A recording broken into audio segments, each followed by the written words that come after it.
going to tell you the steps of what happened since I got back in, because it was crazy. Like, the devil was trying to deter me from my act, like from my goal. And that's how, I don't know, call me crazy, but that's how I know this finna work. Because if you trying this hard to make sure I ain't successful in this, I know once I break through, it's gonna work. So anyway, baby, yeah, I only want you. Let me tell you what happened. So I found two, I think he was selling three, but I found two vending machines that was $1,700, right? It was a cold drink vending machine, and it was a frozen sandwich vending machine. You know what I'm saying? Like, you got those frozen foods up in there. So I bought them. I ordered movers, and I got a U-Haul truck, because it just don't go good once you got movers. Like I have had experiences where every time my vending machine was moved, it was dropped. So I wanted extra helpers to help my husband, move it. So that, like, they never came to the guys that I was buying it from house. They never showed up. So I'm calling the owner, like, yeah, we here, where the things at, da da da. So he like, they're gonna come, da, da, da, da, whatever. So it was taking too long. So the person that I bought it from and my husband ended up putting the vending machines on the truck.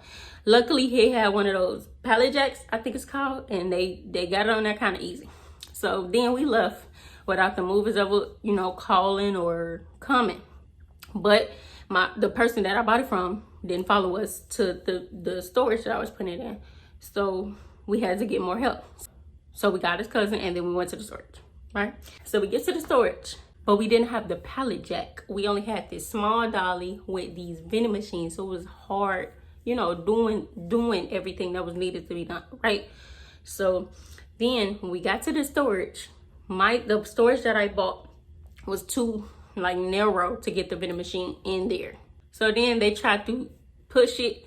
They tried to, take it back out, push it back out. But then it was a door that was closer to my storage that they could park the U-Haul at. But it wasn't cement. That's why we didn't park there in the first place. It was mud. So then my husband's cousin went over there in the mud, tried to back up, and got it stuck. Got the whole U-Haul stuck. And they was trying to get it out. They tried everything to get it out. They even bought shovels to try to get it out. Nothing was working getting it out. So I had to call a tow truck. So after maybe an hour and 30 minutes, maybe 2 hours, a tow truck came and, was successfully got it out or whatever. So then I had originally bought the tow truck only for that. Bought the U-Haul only for that day. I was supposed to take it back at 7, but it was a lot of shit to be done. So I couldn't, take it back. So I had to take it back the next day. Yeah. So then my husband had basically told me that they couldn't get the vending machine out because it was too heavy or something. And I'm like, okay, not really acting too much to it because I knew it was heavy or whatever. So I'm like, all right. So then the next day, the storage called me. It was like, hey, your access code was the last code that was used. We got a vending machine in the middle of our hallway.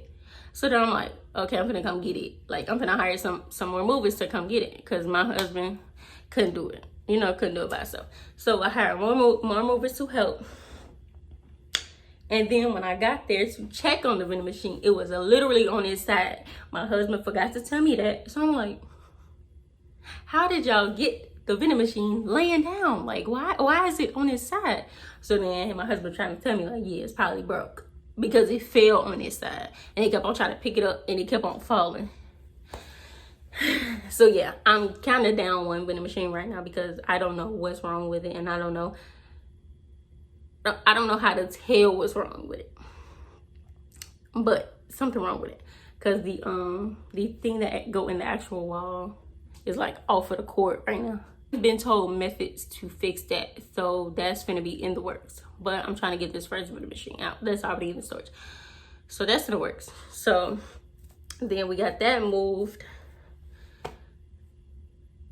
And I bought another storage since that last storage couldn't fit. But it couldn't even fit in the door of the other storage that I got. Like, it couldn't fit in the first door. Because it was like a house door. The vending machine couldn't fit in the first door to even go around to the storage. So I had to take that and move it somewhere else. So then, now, you know, I started the cold call. I started the cold call, you know, thing. I've only called 2. I'm going to be honest. I've only called 2 people and they both said no. It kind of deterred me from calling, because it's like so scary to call in the first place, knowing that you might get a no, and then to get a no is like,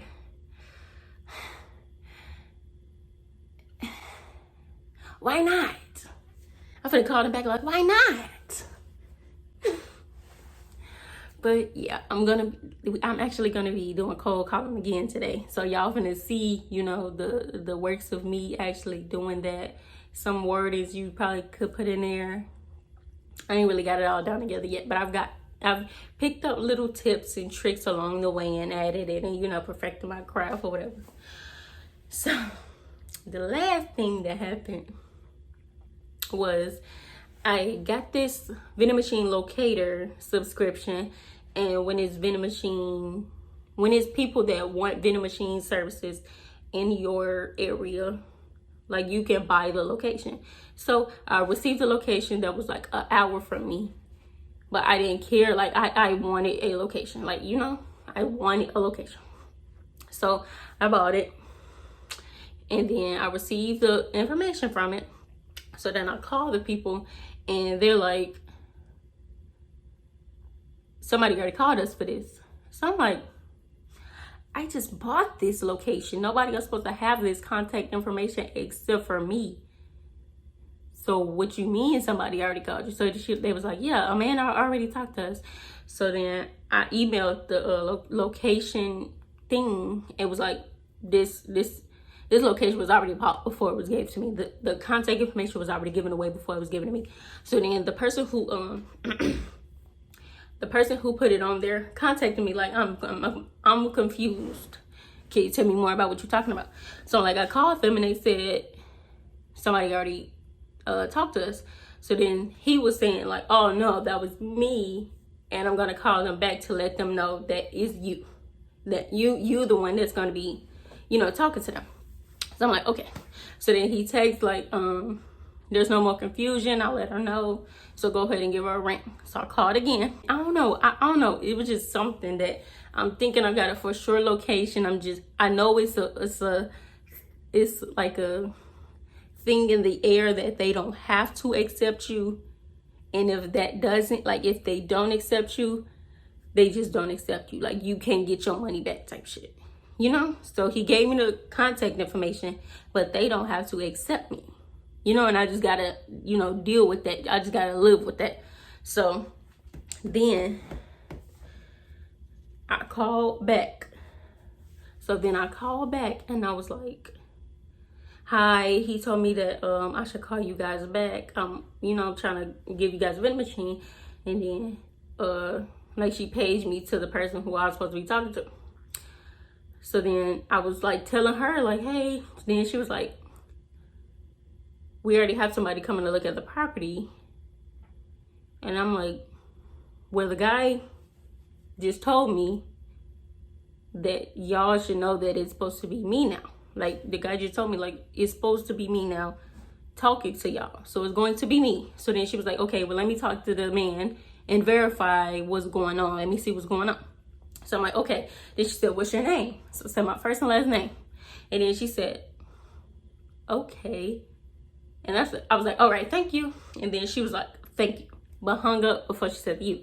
And I'm not too weirded out about her saying okay like that, because my first name is difficult to pronounce, difficult to repeat. Like, if I'm telling you my first name, then you got to tell somebody else what my first name is. I know it's difficult to remember and to repeat. My first name is Keishayla, for just it being in the air, right? So I'm like, okay, I already knew why she said okay like that, because most people who not used to our culture trying to throw hints but not say it directly. Most people that's not used to our culture and not used to unique names find it difficult on repeating the name and pronouncing the name. So I was like, okay. So then like 20 minutes, do y'all see my chair going, keep going down? Do y'all see me?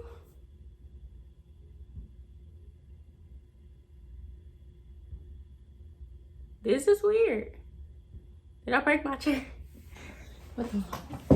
Anyway, so 15 minutes go by and I called them. I text the man back. Like, she said that she was supposed to, you know, get in contact with you to verify who I am. Has she called you yet?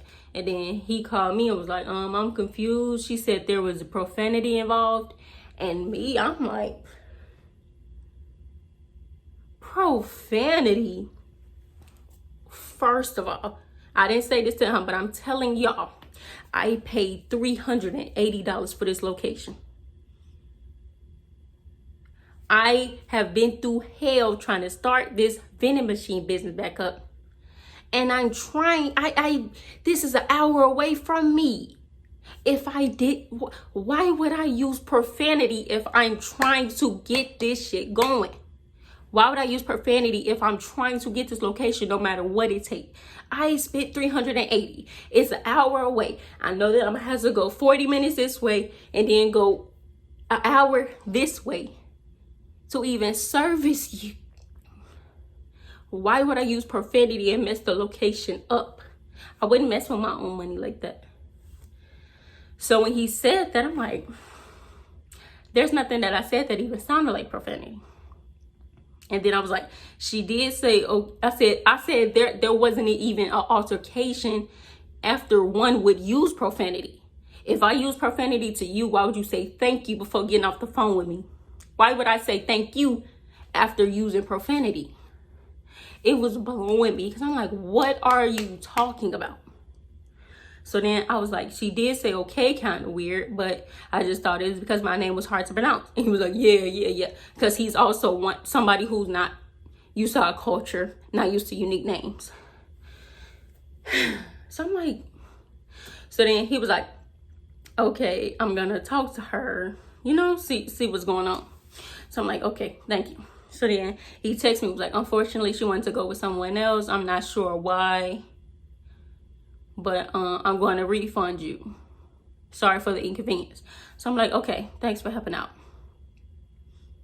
Even after she lied on me and said that I cursed, like in my conversation with this man, I know that he could tell that I was not like that because I was nothing but nice to him.